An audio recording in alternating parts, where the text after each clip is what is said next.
Watch out for those deceivers. Hello everyone, good morning. I just want to share to you my devotion sa 2 John chapter 1 verse 7 and 8. At ang sabi dito, I say this because many deceivers who do not acknowledge Jesus Christ as coming in the flesh have gone out into the world. Any such person is the deceivers and the antichrist. Watch out that you do not lose what we have worked for, but you may be rewarded fully. Base sa ating nabasa ngayong umaga na Word of God, we have to watch out for those deceivers and antichrist in this world.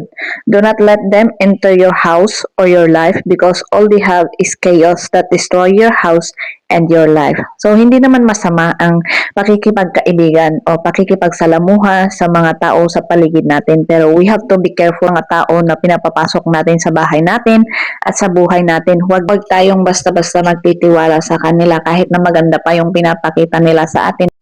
Yun lang, ingat and God bless everyone.